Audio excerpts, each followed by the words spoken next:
Wow, it was great. When I saw the referees, I said, "Thank goodness you're here." When the tip went up, I was like, "Thank goodness we have a tip and we have a basketball game happening."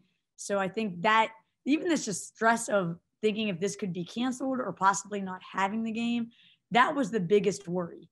So once the tip went up, I thought you saw in the first quarter, we were a little all over the place. Defensively, we were all over the place. But then you kind of saw us settle in. And I thought our third quarter kind of showed what BC basketball, what we want it to be like. And then the fourth quarter, I think we laxed because, again, we still have to learn how to play, with a lead and keep our intensity. And I thought we lost a little bit of that intensity in the fourth quarter. But I'm really proud of our team. I'm proud of the referees. I'm proud of UNH for coming and playing us. And, this is just hopefully a start to a great season. And we just get to keep rolling through this pandemic. Coach, thank you. We'll start things off with Bill. Hey, Coach. Thoughts on your two post players, Clara and Acuna? And, obviously it's not going to be one person replacing Emma, but the two of them combined for like 22 points and I think like 15 rebounds. So what do you think about their game? Yeah, I thought, for Acuna's first game in college, 10-7, I thought she did a really great job, especially because, she's come in with a little bit of injury here or there. So she had her time to get in great shape has been a little bit limited.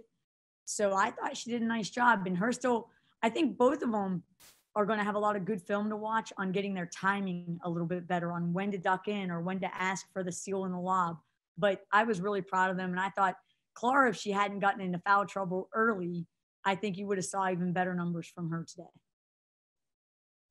We'll go next to Eric. Just jumping off that point about Clara, the fact, how important is that, when you look at your depth and what you need in the post, the fact that she picks up too early, but then is still able to find a way to get to 12 and 7 and still be able to, play the minutes that she did today and be able to be productive like that. Yeah, and that's exactly right after the game when we were just talking. I looked at both Clara and T-Sol and I said, you probably feel how important it is for you guys not to be in foul trouble after this first game. And if this game was going to teach us any lesson, that's one of the big lessons I want us to get out of it is, each player is so valuable. You can never get back a foul, but you can get back 2 points. So, making sure that we wall up and then, hey, we're going to get scored on. We can't hold a team scoreless, but just making sure that we get in great position with our feet and not really play with our hands too much. We'll go next to Dan. Coach, congratulations on the first win. Thank you. The guard play, especially defensively, I noticed that in the third quarter, I think Marnell and Michaela were doing some good work with ball switches and playing off each other, meeting the point guard at the center court, and then kind of just switching off to cause some turnovers. How much of that is by design, and how much of that is just them being able to work together in the backcourt?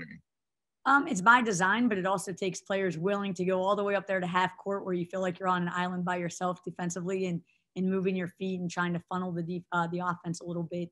And I really like the way they played with that intensity. Again, everything is kind of, I'm thinking back to the defensive plays where we didn't do a great job. So I think there's so much work we still need to get done on both the defensive and the offensive end. But I like their intensity out front. And I thought that UNH, their guards did a great job picking us up and really putting some ACC type of pressure on us in the backcourt. So I definitely want to thank them for coming in here and having those guards really scrappy and picking us up. And I thought we handled it for the most part pretty well. We'll go next to Bill. So obviously after a first collegiate game, there's a lot to learn from. How important was it for Kayla Ivey to get that basket at the end, do you think, to build some confidence? And then what are going to be maybe the key takeaways, especially once you go back and watch the film, for her to work on between now and game 2? Right. So, KI, again, this was her first game. And I always think there's a difference between it being a first game for any other freshman playing a different position. But a first game for a point guard in my system, we put a lot of stock into what they need to do. We put a lot of pressure on their shoulders. So I thought she did a nice job running the one. I know she looked a little bit like she tweaked an ankle for a second, and that kind of got her. But what a great kid. She comes out for 2 seconds, and she's like, hey, coach, I'm fine. And really I saw a lot of toughness and grit in her. And I think as it goes on, like you just said, hitting that shot right there at the end, because I don't think she took a bad shot in the game, but they just weren't falling.